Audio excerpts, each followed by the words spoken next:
Breaking news has shattered Westminster tonight. In an unprecedented ruling that no one saw coming, the United Kingdom Supreme Court has just delivered a political earthquake, forcing Prime Minister Keir Starmer out of office. The courtroom erupted as the verdict was read, declaring that Starmer had violated constitutional boundaries and acted beyond the lawful authority of Parliament. Gasps filled the chamber. Reporters outside captured scenes of sheer disbelief. For the first time in modern British history, a sitting Prime Minister has been ordered to vacate his position by the nation's highest court. The crowd outside the Supreme Court building began chanting, some in anger, some in celebration. The air thick with tension and confusion, Britain has entered uncharted territory. Within minutes, the story dominated every news channel, every social feed, every conversation. The word Starmer removed flashed across the BBC ticker like a thunderclap through the night Downing Street. Once the symbol of control and command, has turned into a fortress under siege. Police have sealed off the area as advisors and aides rush in and out in a frenzy. Insiders report panic behind closed doors. Bare staff shredding papers, phones ringing off the hook, cabinet members vanishing from meetings. It is chaos at the highest level of government, and the entire nation is watching it unfold live. The court's ruling stems from Starmer's controversial decision to bypass Parliament over an emergency economic bill, a move critics called a silent coup.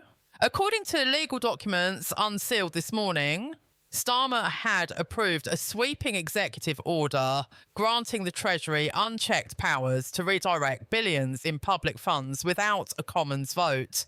It was supposed to be a temporary measure, but the Supreme Court saw it differently. Chief Justice Alexandra Reid stated that Starmer's order undermined the democratic process and defied constitutional limits. In short, the Prime Minister had crossed a line that no one in his position was ever meant to cross. As the ruling was announced, an eerie silence fell over the Labour benches. Senior ministers stared blankly, some whispering, others visibly trembling. Starmer himself reportedly remained expressionless, leaning forward slightly as the words, "You must resign," immediately echoed through the chamber. Moments later, his security detail quietly ushered him out a side door, avoiding cameras and protesters gathering at the entrance. It was the image of a fallen leader, not defeated at the ballot box, but struck down by the law itself.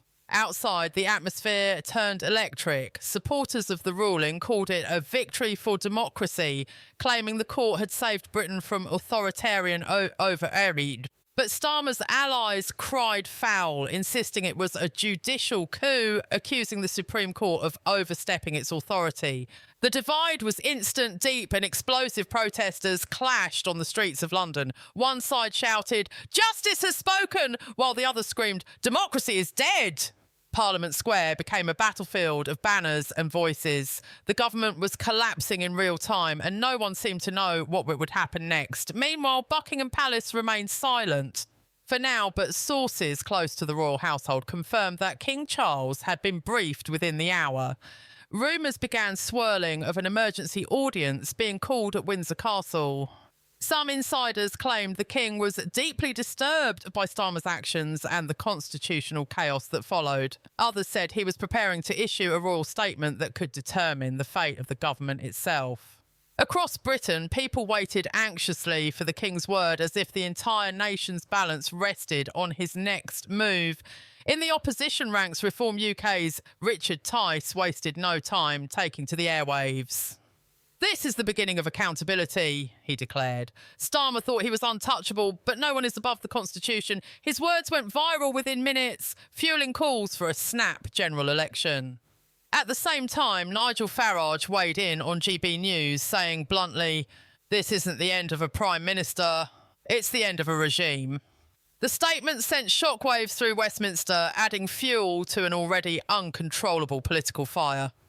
By nightfall, Downing Street's gates were lined with journalists, police and chanting crowds. The once commanding voice of Keir Starmer had gone silent. Cabinet ministers were reportedly holding emergency talks to decide who would assume interim leadership. Rumours of betrayal filled the corridors.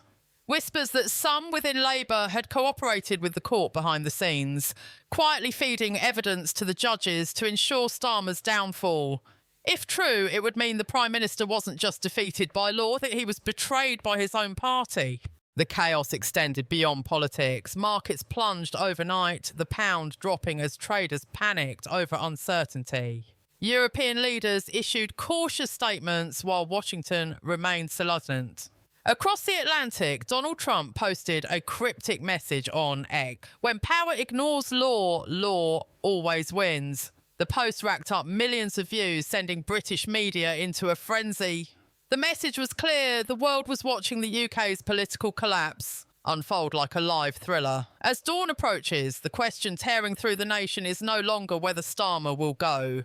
It's who will replace him and whether Britain's fragile democracy can survive what just happened. In pubs, living rooms and studios, people whisper that this could mark the end of Labour's rule.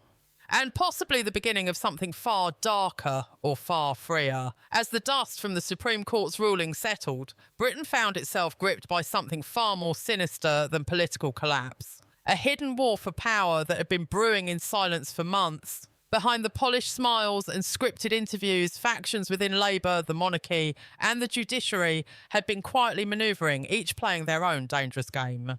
What looked like justice on the surface was, in truth, the final blow in a silent conflict that had raged unseen across the highest corridors of power. Sources close to Parliament whispered that Starmer's downfall didn't begin in the courtroom, it began in his own cabinet. For weeks, senior ministers had grown restless, alarmed by his obsession with centralising authority. When Starmer moved to push the Emergency Economic Powers Act without parliamentary approval, it was the last straw. Ministers who once swore loyalty now feared for their own political survival. One insider leaked that several of them began discreetly consulting constitutional experts and judges, laying the groundwork for a legal rebellion that would later explode in public. It wasn't just a legal case, but it was a political assassination wrapped in legality. By the time the Supreme Court convened, the machinery of betrayal was already in motion. Former allies like Rachel Reeves and David Lammy reportedly distanced themselves from Starmer's decision-making, crafting statements that could protect their reputations if the situation turned toxic. Behind closed doors, messages were exchanged, back-channel meetings held, and secret assurances made. Senior civil servants allegedly fed documents to the judiciary, detailing Starmer's internal directives, memos that proved he had overridden both Treasury protocol and parliamentary consent. When the judges saw the evidence, there was no going back. Meanwhile, Buckingham Palace maintained its usual air of neutrality, or so it appeared. But palace aides later revealed that King Charles had been quietly briefed for weeks about constitutional irregularities within the Prime Minister's office. His advisers had warned him that Starmer's actions risked a direct confrontation between the government and the monarchy, a line no Prime Minister had dared cross in the modern era. When the ruling came down, the King's response was said to be cold, deliberate and absolute. He called an emergency meeting with the Privy Council, insisting that constitutional order must prevail. That phrase, subtle yet loaded, was seen by many as the royal green light that sealed Starmer's fate. The opposition, smelling blood in the water, pounced instantly. Nigel Farage declared that the people have reclaimed sovereignty, while Richard Tice claimed Reform UK was ready to restore integrity to a government that lost its moral compass. The Conservative benches, fractured but opportunistic, began pushing for a caretaker administration until new elections could be called. For the first time in decades, all political parties were united by one emotion: fear. Fear of the vacuum left behind by the collapse of Labour's leadership, fear of what could come next. Outside the walls of power, Britain itself was unravelling overnight. Riots broke out in Manchester, Birmingham and parts of East London as protesters clashed with police. Labour supporters accused the judiciary of staging a coup. Anti-Labour demonstrators called it the day democracy was saved. Fireworks and flames lit the night skies in equal measure. The world watched in stunned disbelief as Britain, once seen as the cradle of constitutional order, descended into scenes of division unseen since the Brexit fallout. Inside number 10, chaos turned to despair. Starmer's aides began packing their offices, shredding classified papers and erasing communications. Staffers were reportedly ordered to leave personal devices behind. An eerie silence settled over the Prime Minister's office, the hum of computers replaced by the echo of footsteps on marble floors. Even the security guards stood unsure, not knowing if they were still protecting a sitting Prime Minister or guarding a political ghost. In a single night, Starmer went from commanding the nation to being politically homeless. But amid the panic, a new narrative began taking shape. One far more dangerous than any scandal.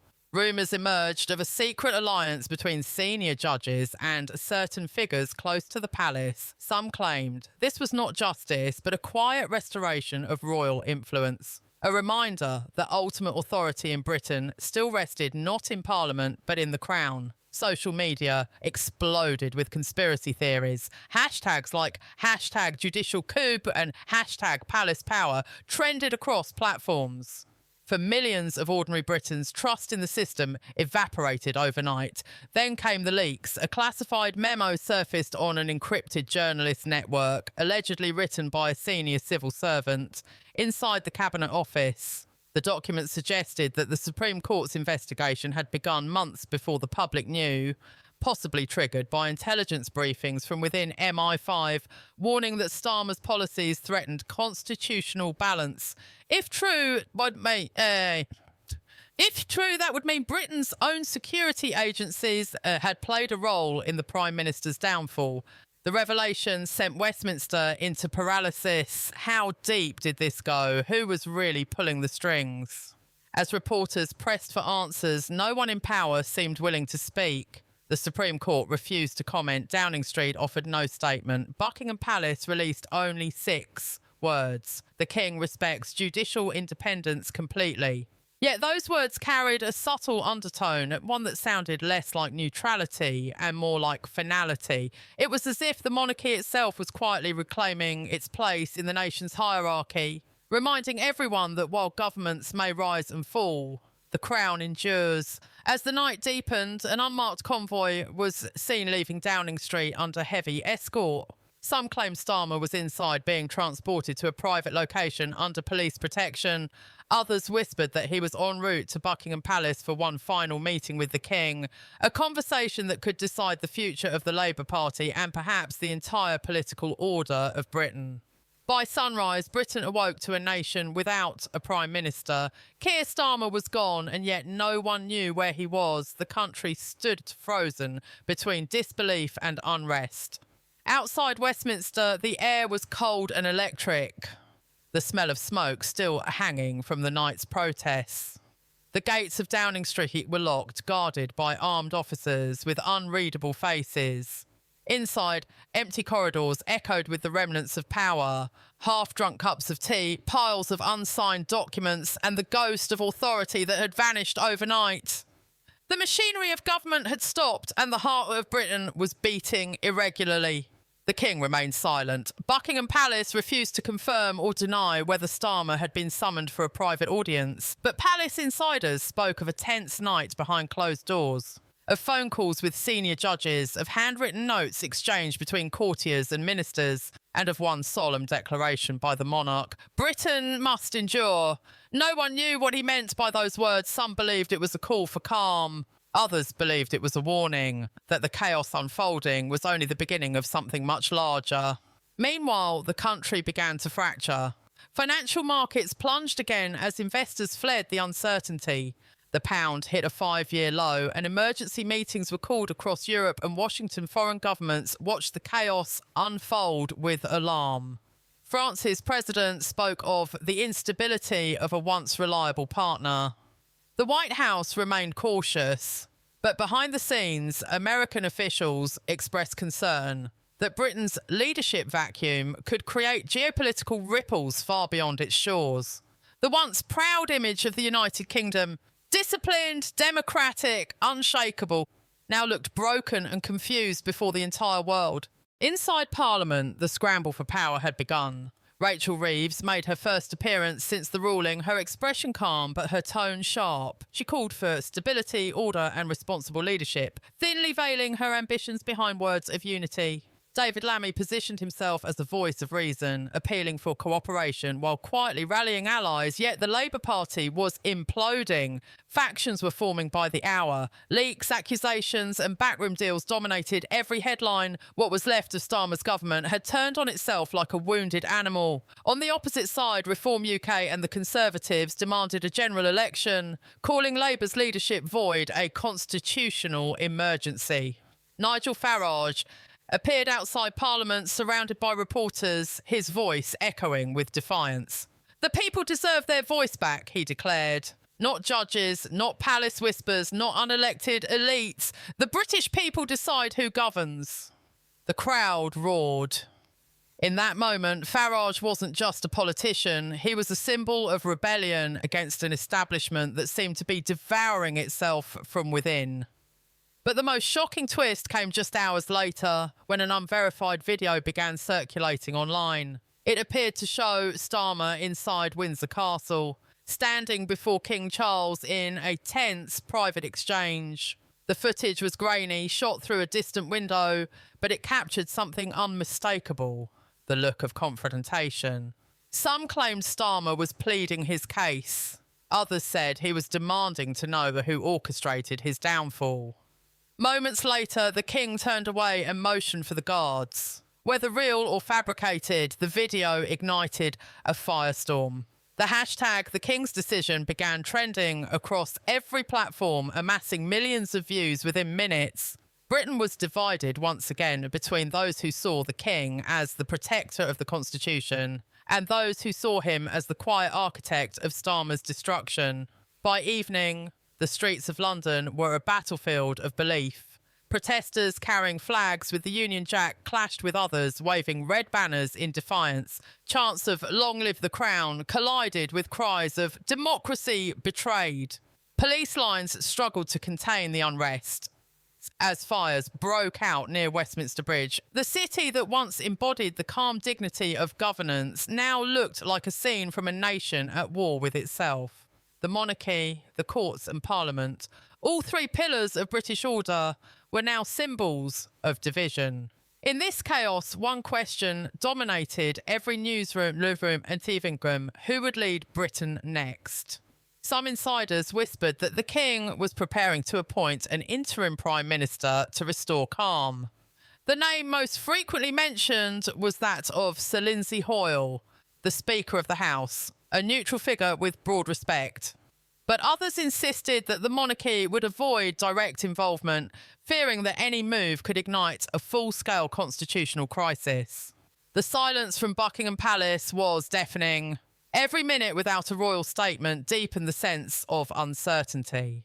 As darkness fell again over London, the Supreme Court issued a final clarification that the ruling against Starmer was binding and irreversible. Those words ended any hope of appeal. Keir Starmer's political career was effectively over, but for millions of Britons, the true question was no longer about him. It was about the system itself. Could the Crown, the courts and the Parliament still coexist after what had just happened? Or had Britain's centuries-old balance of power finally shattered beyond repair? In pubs and on television panels, voices grew more desperate. Some warned that the fall of Starmer was only the first domino, that more resignations, arrests and revelations were coming.